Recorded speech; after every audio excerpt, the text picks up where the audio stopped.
영광과 찬송의 하나님, 우리의 모든 경배를 하나님 받으시옵소서. 오늘도 하나님의 사랑하는 권속들 한자리에 불러 모아 주시고 말씀 듣게 하시오니 감사합니다.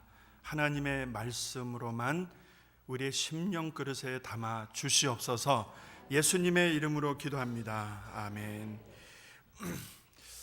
동서고금을 막론하고 사람들이라면 나이 드신 분들이나 젊은 사람들이나 아이들까지도 대접받는 것을 좋아합니다. 반대로 무시당하면 싫어하지요. 그래서일까요? 잠시 있다가 없어지는 그런 들러리로 살기보다는 이 스팟라이트를 딱 받고 조명을 받고 사람들의 끊임없는 박수갈채를 받는 주인공이 되고 싶어 하는 것이 우리의 솔직한 속사람이 원하는 게 아닐까 하는 생각을 해봅니다.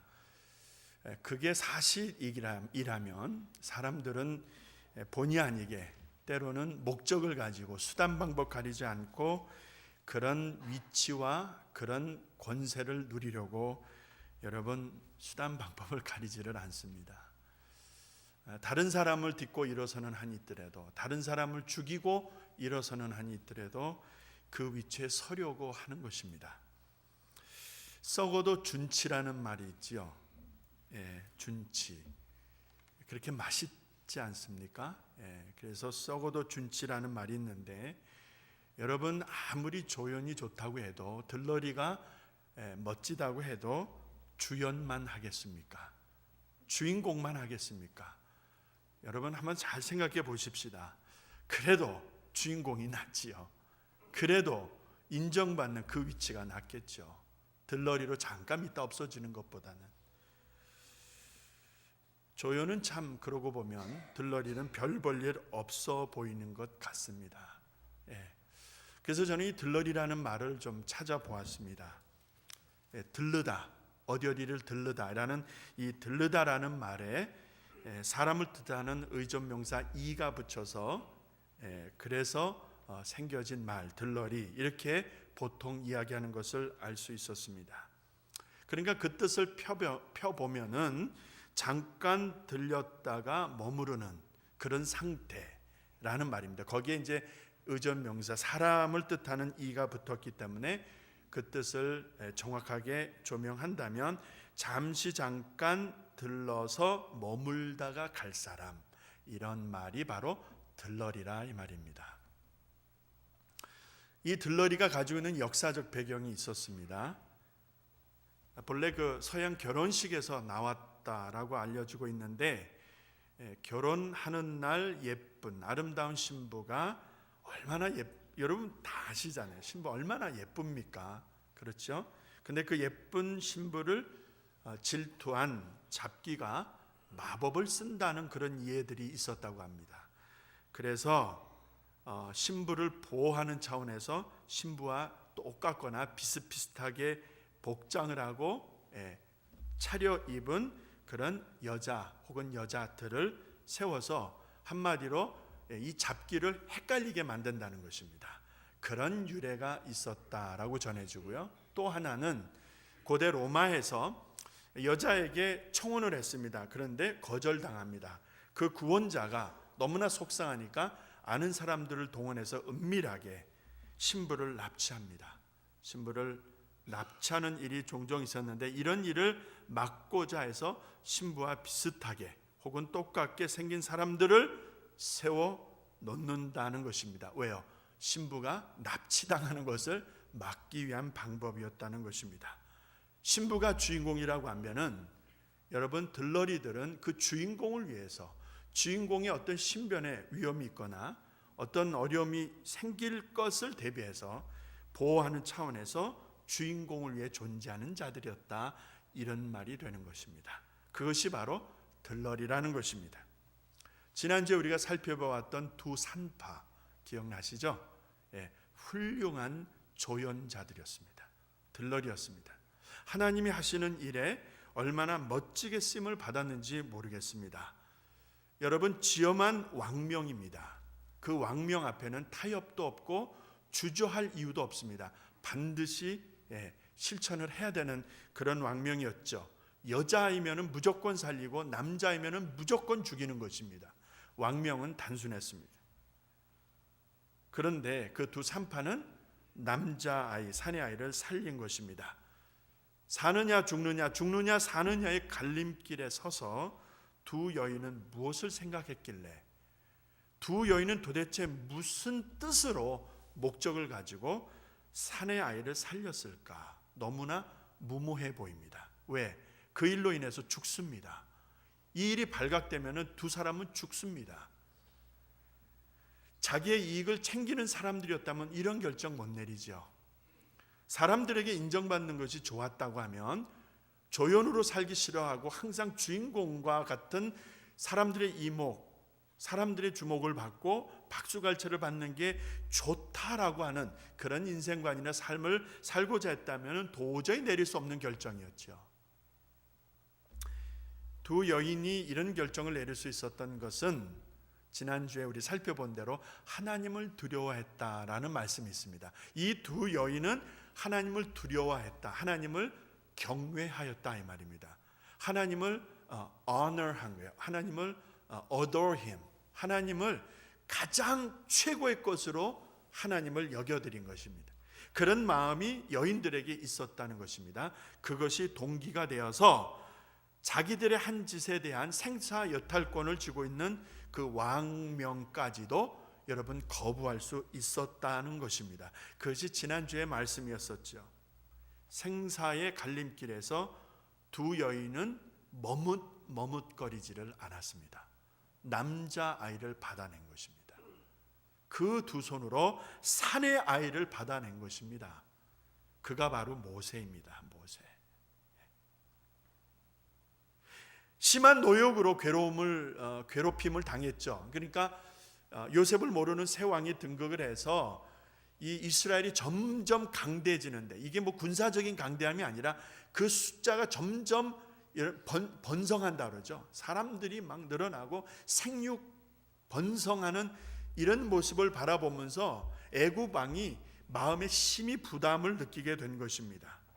그래서 내렸던 것이 여러분 이 고욕으로 인해서 더 많은 일을 주고 더 많이 괴롭히는 거예요. 아주 조직적으로 이스라엘을 괴롭히는 것이에요. 그러니까 이스라엘이 얼마나 괴롭힘을 당하였으면 저들이 하나님 앞에 부르짖는 것입니다. 그 처절한 눌림과 괴롭힘 속에서, 그 땅이 어느 땅이에요? 애굽 아닙니까? 그들의 신분은 노예 아닙니까? 그러니까 처절한 울부짖음이 있었던 것입니다.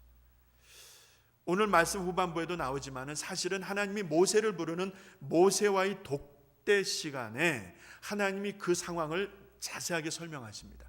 내가 내 백성들이 울부짖는 소리를 내가 들었다. 그게 하나님 앞에 상달되어진 것을 분명히 밝혀주셨죠. 하나님이 나타내실 구원은 무엇이었습니까? 자, 울부짖는 하나님의 백성들에 대한 하나님의 대안은 무엇이었습니까? 갑자기 애굽 왕의 목을 쳐는 것이었습니까? 갑자기 애굽을 그냥 뒤집어 버리는 것이었습니까? 난리가 나서 그런 것 아니었죠. 자, 일어나는 일들, 벌어지는 상황에 비해서 하나님이 이스라엘을 향해서 준비하시고 진행하셨던 구원사는 너무나 밋밋해 보였습니다. 하나님의 대안은 어린 아이 모세였거든요. 그가 언제 자란단 말입니까? 생각해 보세요. 지금 죽게 생겼는데, 지금 너무나 힘든데 그 핏덩어리가 언제 자라서 제대로 역할을 하겠느냐 말이에요. 지금 당장 사람이 필요한데, 하나님의 대안은 이 아이였습니다. 하나님의 모든 계획과 섭리는 이 아이에게 집중되어져 있었다는 것입니다. 모세를 통하여 이루실 하나님의 역사, 출애굽. 저의 발 앞에서 홍해가 갈라지지 않습니까? 저가 두 손 들어 기도할 때에 그 사악한 아말렉을 깨부셔버리지를 않습니까? 그 놀라운 일들과 역사가 모세를 통해서 증거되는 것을 보면 하나님은 모세를 주목하신 거예요. 그리고 그를 준비시키고 계셨던 것입니다. 자, 자, 그러한 큰 그림에서 보니까 창세기에는 아브라함을 통해서 요셉까지 한 가정의 구원사라고 한다면 야곱의 후손들이 출애굽이 아니라 애굽으로 가서 애굽에서 자리 잡고 사는 그 상황에서 출애굽기가 시작되어지면은, 여러분, 출애굽기는 한 민족의 구원사라고 말씀을 드렸죠, 지난주에.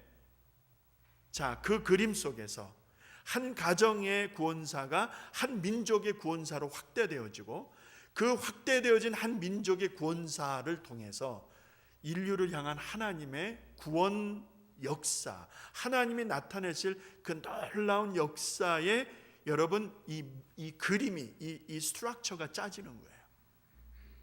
자, 그 일의 시작이 모세다 이 말입니다. 그 모세의 출생을 도왔던 두 여인, 그래서 멋지다는 거예요.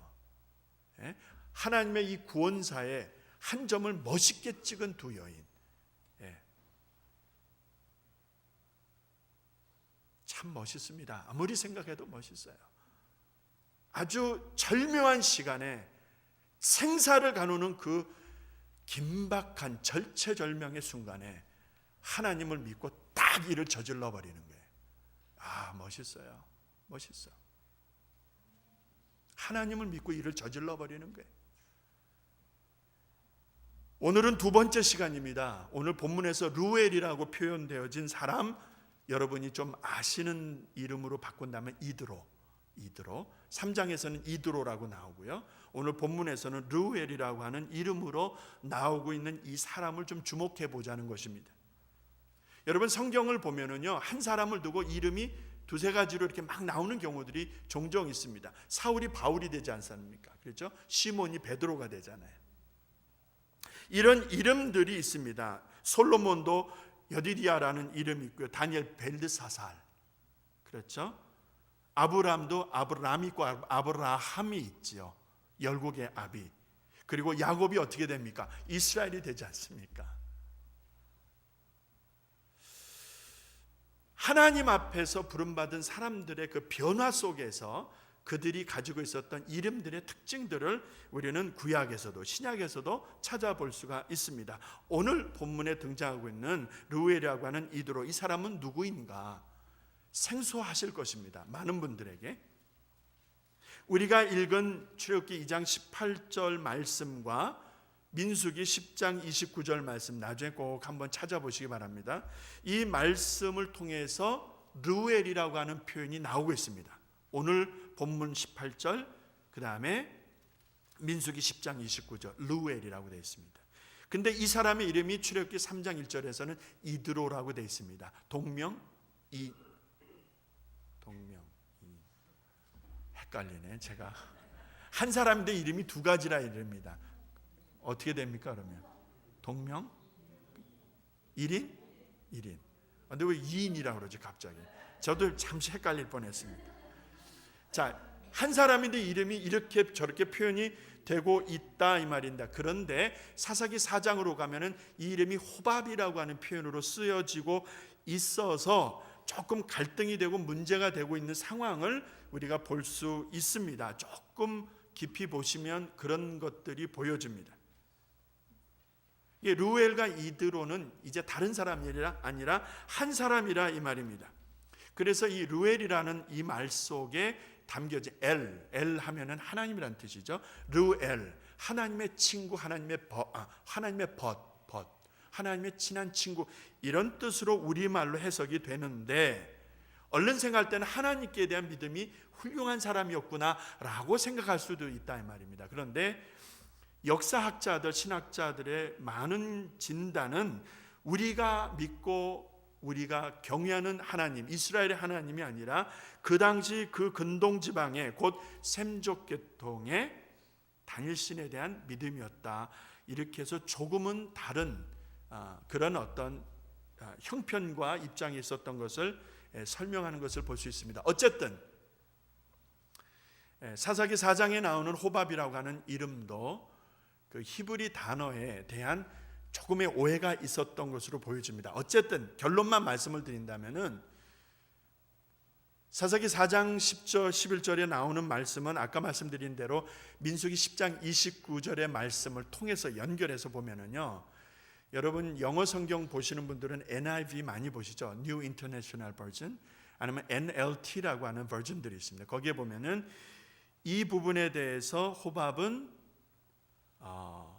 모세의 장인인 르웰이나 이드로로 표현되어진 그 사람을 지칭하는 것이 아니라 모세의 처남, 그러니까 그 와이프의 형제간이죠. 그래서 영어 성경에는 그 모세스 brother in law 이렇게 정확하게 표현되어져 있습니다. 그래서 이제 해결이 된다 이 말입니다. 그러니까 결론적으로 르웰이라고 하는 본문의 이 사람은 3장 1절에 이후에 나오는 이드로라는 사람이다 이 말입니다. 그러면 자 이제 진단하고 넘어가는 것입니다. 이드로가 누구냐는 거예요. 이드로가 누군데 오늘 우리가 그 사람을 좀 주목해야 하느냐, 그렇게 문제를 제기해 볼 수가 있겠습니다. 사람을 죽이고 그 화려했던 궁중 생활을 뒤로하고 사람을 죽이고 인생의 아주 그 막바지 코너에서 여러분 실패자로 살인자로 낙인 찍혀가지고 미디안 광야로 도망 나온 모세를 잠시 한번 생각해 보시기 바랍니다. 그 멋진 배경이 한순간에 다 날아가고 이제는 누구도 쳐다보지 않을 인생의 망가진 모습, 인생의 처참하게 깨어진 모습으로 미디안 광야에 나와 있는 도망자일 뿐입니다. 도망자. 그 도망자이고 인생 깨어진 막장 인생이다 해도 과언이 아닐 그를 향하여 이드로라고 하는 사람의 배려가 지극합니다. 이드로는 양무리를 가지고 있었는데 내용을 쭉 살펴보니까 이제 모세가 그의 양무리를 치게 되는 이런 관계에 있게 되었고, 그 내용을 좀 더 살펴보니까 이드로에게 딸들이 있었는데 십보라라고 하는 딸을 그에게 주어서 가정을 이루게 했다라는 이야기까지 전개되고 있습니다. 자, 깨어진 것 같고 인생 막장 삶을 사는 모세같이 보였는데 하나님은 그를 그만큼 낮추셨지만 준비시키고 다듬으시고 그를 통해서 일을 하시고 계셨다는 것을 우리가 조금씩 발견하게 되는 것입니다. 자, 출애굽의 역사적 사건의 주인공으로 쓰신 하나님, 그리고 하나님의 오른팔로 그 광야 생활 속에서 하나님의 오른팔로 쓰셨던 모세, 자, 그가 이제 출애굽기에서 어떤 모습으로 이드로와 어떤 관계에서 보여지고 있는가 잠시 살펴보려고 합니다. 그래서 오늘 말씀을 토대로 해서 우리가 어디로 가야 하느냐 하면 출애굽기 18장으로 옮겨갑니다. 그래서 오늘 우리가 읽은 말씀을 근거로 해서 출애굽기 18장을 가지고 이드로에 대한 말씀을 좀 더 살펴보려고 하는 것입니다. 자, 출애굽기 18장 13절에 있는 말씀을 보면은 이런 말씀이 있습니다. 광야에서 이스라엘 백성들을 인도하던 모세가 어느 날 하루의 일과를 이 13절에서 보여주고 있는데, 자, 모세가 무엇을 하고 있는가 들여다보았더니 13절 여러분 주목해 보세요. 이튿날 모세가 백성을 무엇을 했다? 재판했다는 것입니다. 자, 보십시오. 장정만 60만이니까 여자들, 아이들, 어르신, 연령층이 연장자이신 이런 고령에 계신 분들 다 합하게 되면 그 숫자가 얼마나 될런지 알 수가 없습니다. 자, 그 사람들이 이동하는데 별의별 일들이 많았겠죠. 사람들이 케이스를 가져와요. 사람들이 건수를 가져와요. 사람들이 문제를 가져와요. 하나님의 뜻을 알고 싶습니다. 모세에게 가져오는 게 그게 모세의 위치였었어요.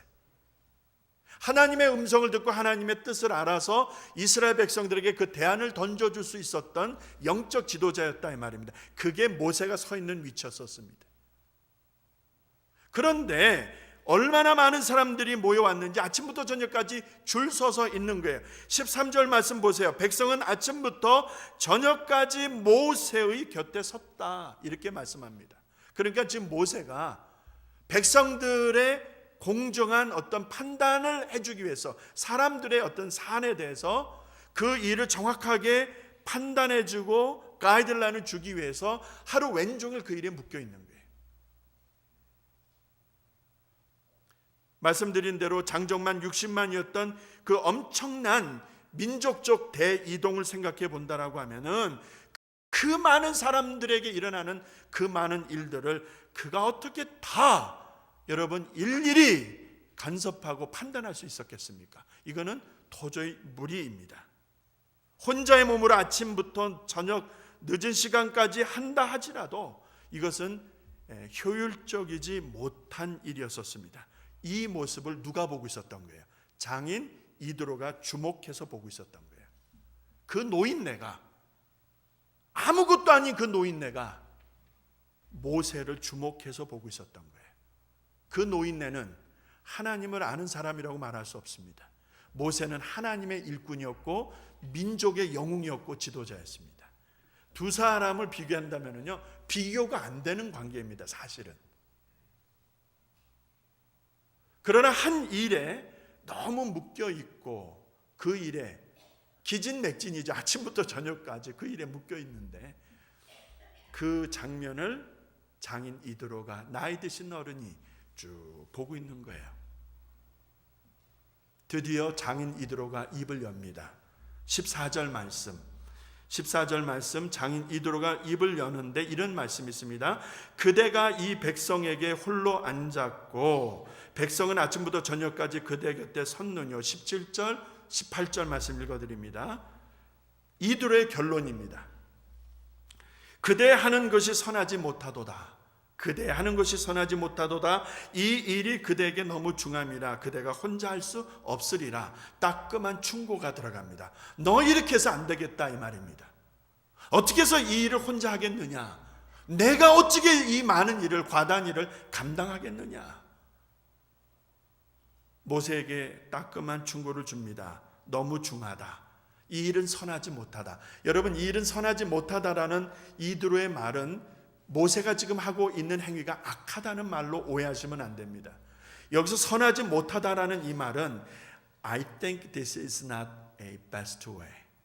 무슨 말씀인지 아시겠죠? 이거는 최선의 방법이 아니야. 이런 뜻으로 보셔야 될 것입니다. 어쨌든 노인이 민족적 영웅인 모세에게 따끔한 충고를 전해줍니다.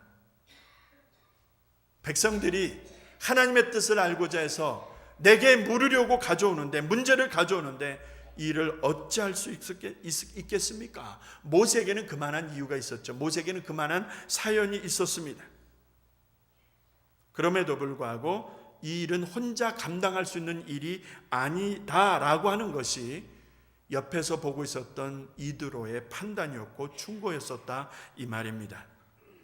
여러분, 장인 이드로의 지적이 옳습니까? 옳지 않습니까? 여러분 마음에 한번 그려보시고 판단해 보시기 바랍니다. 아무리 당대의 인물, 민족의 지도자, 영도자, 최고의 영웅이라 할지라도 혼자 다 할 수 있는 일은 아니었습니다. 여기에 매우 중요한 의미가 담겨져 있었습니다. 혼자 할 수 있는 일이 아니었다라는 말의 이면에는 무엇을 뜻하는 것인가? 모세가 잘못했다고 해서 야단치는 그런 분위기는 절대 아니지만 그의 일이 효과적이지 못해서 장인 이드로는 대안을 제시합니다. 자, 문제만 던지고 야 이놈아 그렇게 해서 되겠느냐? 너 백날 해봐라. 되겠느냐? 꾸짖고 야단치고 하는 그런 데서 끝나는 것이 아니라 정확하게 문제는 지적을 했는데 대안이 따라오지 않으면 그것이 아픔으로 상처로 남을 수 있는데 이드로는 대안까지 제시하고 있습니다. 얼마나 멋있는지 모르겠습니다. 대안은 어떤 대안일까 하는 생각을 해봅니다. 모세가 감당해야 했던 그 재판, 백성들의 상황을 잘 살펴서 이 어떤 판단을 해주고 어떤 가이드라인을 주어야 하는 그 일을 혼자 할 수 없었기에 장인 이드로는 바른 판단과 지혜, 그리고 옳은 절차, 그 다음에 이런 일들을 잘할 수 있는 어떤 시스템, 이런 것들을 지금 모세에게 아이디어 차원에서 이렇게 하는 것이 좋겠다라고 하는 차원에서 대안을 주고 있었던 것입니다. 20절, 21절, 22절에 있는 말씀을 그렇게 해서 보게 된 것입니다. 20절 말씀을 보십시다. 여러분 눈으로 그냥 따라오시면 되겠습니다. 20절, 그들에게 율례와 법도를 가르쳐서 마땅히 갈 길과 할 일을 그들에게 보이고. 자, 장인 이드로가 모세에게 제안하는 첫 번째 대안이 뭔지 아십니까? 율법을, 법도를 가르치라라는 거예요. 여러분 잘 보셔야 됩니다. 지금 급하잖아요. 지금 사람이 필요하잖아요. 모세 옆에서 빨리빨리 일을 처리할 수 있는 진짜 약삭 빠르고 힘있고 지혜롭고 일을 빨리빨리 잘할 수 있는 능력 있는 사람 그냥 빨리빨리 세우면 되잖아요. 그렇죠? 그러나 이도를 통해서 주시는 하나님의 뜻은요, 사람을 세우는 일에 언급을 먼저 안 하시고요, 하나님의 말씀을 가르치라 이 말이에요. 하나님의 말씀을 가르치라. 아니 지금 급한데 일이 밀려 있는데 산적해 있는데 하나님 도대체 무슨 생각하시는 걸까? 여러분 동의가 되십니까?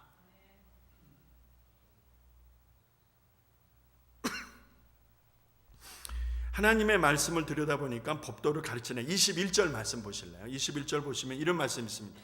그대는 또 온 백성 가운데서 제덕이 겸전한 자 곧 하나님을 두려워하며 진실무망하며 불의한 일을 미워하는 자를 빼서 백성 위에 세워 천부장, 백부장, 50부장, 10부장을 삼으라는 얘기입니다. 하나님의 말씀을 가르치라라고 하는 것이 첫 번째 대안의 첫 번째 요소였었습니다. 두 번째는요, 말씀으로 훈련된 사람들 중에서 하나님을 두려워하는 사람을 선별하라는 거예요. 앞서 말씀드린 대로 하나님을 그냥 두려워하고 무서워하는 그런 감정적 표현이 아니라 하나님을 경외하는, 어떤 상황에서도 하나님 중심으로 가는, 하나님을 끝까지 신뢰하는, 믿음에서 떠나지 않는 그 믿음을 보고 사람을 세우라는 것입니다. 그것이 이제 본론의 첫 번째입니다. 하나님의 말씀을 가르치고 사람을 세우는 첫 번째 요소는 하나님을 두려워하느냐, 이 부분입니다. 그리고 나서 구체적으로 두 번째, 제덕을 겸비한 자라고 합니다. 제주와 덕행, 덕망 이런 뜻일 것입니다. 여러분 여기서 제주는요, 우리말의 제주라고 하지만은 제식으로 표현한다면 나의 강점입니다. 이 박 목사가 99가지가 부족할 수가 있어요. 그래서 여러분 마음에 전혀 안 들을 수가 있지만 한 가지 잘하는 것이 있을 것입니다. 그러면은 저는 그것에다가 제 전부를 걸겠어요. 저는 99가지 때문에 고민하고 울지 않겠어요. 그 한 가지가 하나님 앞에 쓰임 받는다면 그러면 될 줄로 믿습니다. 저에게 하나만 주셨을까요? 저에게 하나를 주신 하나님이 여러분들에게는 안 주셨을까요? 여러분 나이와 형편과 상황에 묶이지 마시고 냉정하게 자기를 보시기 바랍니다. 하나님이 내게 주신 강점이 있어요. 각자에게 주신 것이 있다 이 말입니다. 그 강점이 하나님 앞에 쓰여지는 그 상황을 말씀드리는 거예요. 그리고 덕망이 있는 자, 하나님을 두려워하느냐, 그리고 자기에게 주신 은사와 그리고 자기에게 주신 그 기회를 잘 선용하느냐, 덕망이 있느냐, 그리고 네 번째, 불의한 일을 미워하느냐, 이 기준에 따라서 사람을 세우라라고 말씀합니다. 얼마나 걸릴까요? 당장 이 일이 가능할까요? 당장 이 일이 가능하지 않습니다. 시간이 걸립니다. 그렇지만 나중에 결론에서 말씀을 드리지만 모세는 그 일에 순종을 합니다. 지금 당장 급하게 세워야 될 상황인데 서두르지 않습니다. 그래서 생겨지는 문제는 하나님께 맡겼을 거예요. 그래서 생겨지는 일의 공백이나 차질은 하나님께 맡겼을 것입니다. 그러나 모세는 분명하게 하나를 잡은 거예요. 장인 이드로를 통해서 분명하게 하나 잡은 것은 하나님 앞에 신실한 자를 세워드리겠다는 것이었습니다. 이런 기준에 따라 천부장, 백부장, 50부장, 10부장을 세워서 각자의 직임과 형편에 따라 백성들을 잘 돌보라는 이야기입니다. 여러분 하나님의 교회가 하나님의 사람들을 세워가는 대원칙이 바로 이 안에 담겨져 있습니다. 이 안에 여러분 사람들을 세우죠. 천부장, 백부장, 50부장, 10부장을 세우고 일들을 맡기게 되죠. 그럼 일들만 맡기는 것이 아니라 권한만 맡기는 것이 아니라 여러분 진짜는요, 책임을 져줘야 되는 거예요. 자, 이들에게 권한을 다 맡깁니다.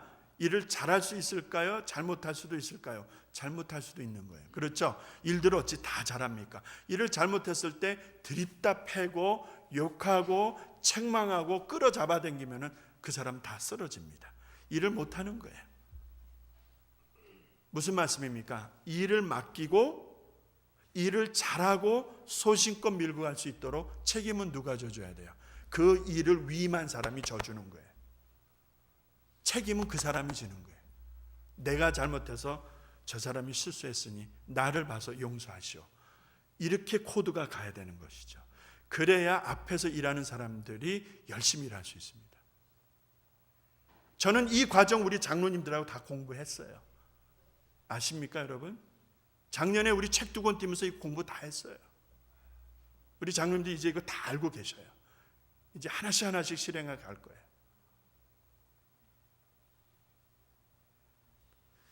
(24절을) 보시게 되면, 출애굽기 18장 24절을 보시게 되면은 이런 말씀이 있습니다.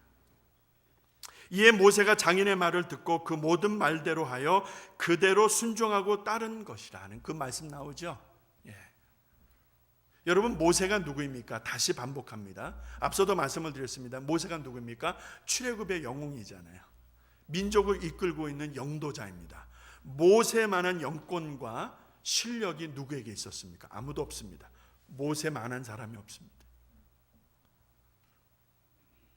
바로에서 그 화려한 궁중 생활 생각해 보세요. 그 당대 최고의 정치, 문화, 경제, 사회, 예술 다 익힌 거예요. 다 몸소 체험한 거예요. 그런 사람이 바로 모세입니다. 그가 하나님 앞에 부름받아서 출애굽의 영웅이 되고 지도자가 돼서 지금 백성을 이끌고 있는데, 그거에 비해서 이드로는 아무것도 아니에요. 아무것도 아니죠. 그런데 모세가 그의 말에 귀를 기울입니다. 자기보다 사실 관계에서는 장인이지만 모든 상황 속에서는 자기하고는 비교가 안 되는 하찮은, 죄송합니다, 늙은이요. 뭐요 이 사람이? 이 사람이 뭡니까? 모세의 견줄 만한 인물이 아니죠. 그러나 모세가 하는 일에 있어서 이거는 아닌데 해서 지혜를 주고 충고를 주고 그리고 대안을 줬을 때 모세가 그것을 그대로 받아들입니다. 이거 참 멋있는 장면이에요.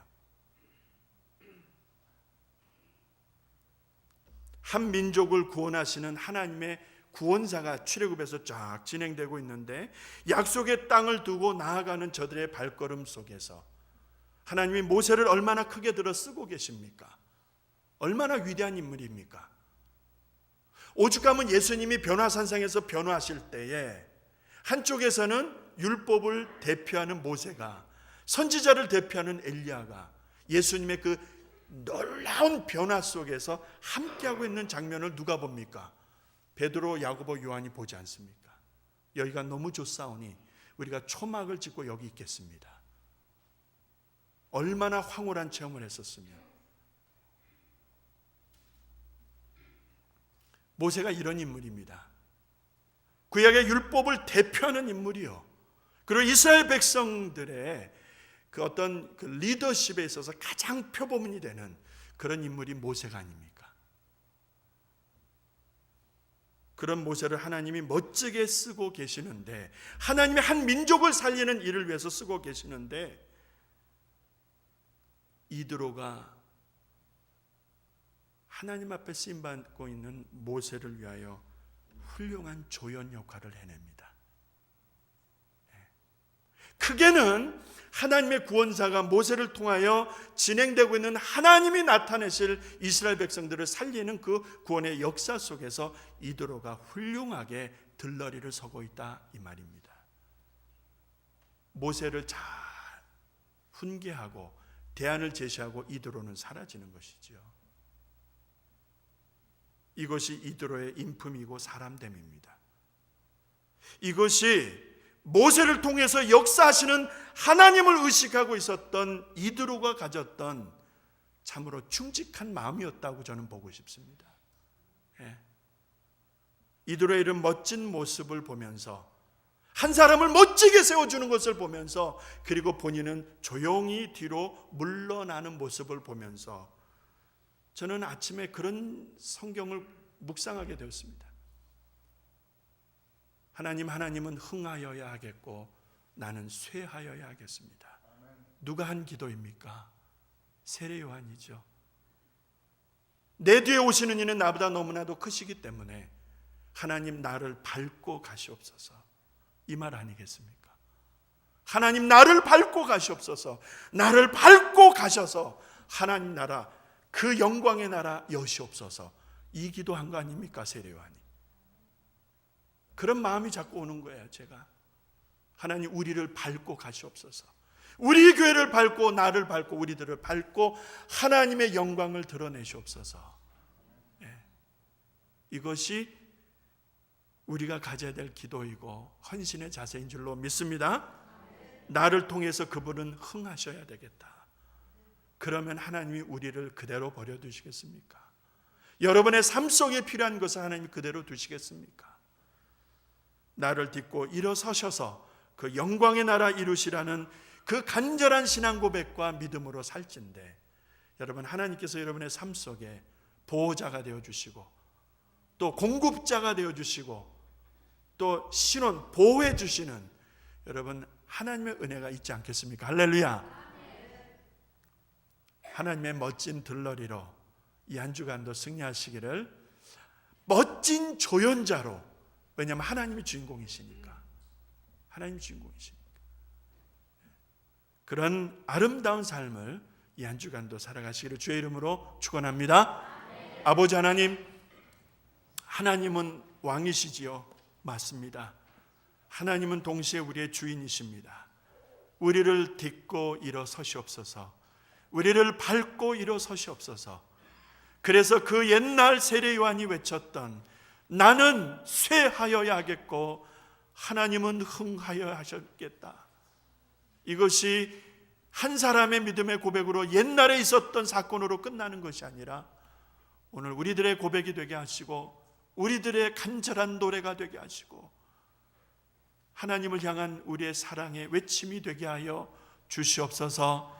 각자의 삶을 통해, 우리 교회를 통해 하나님이 기뻐하시는 아름다운 역사를 이 한 주간도 나타내 주시옵소서. 예수님의 이름으로 기도합니다. 아멘. 아멘.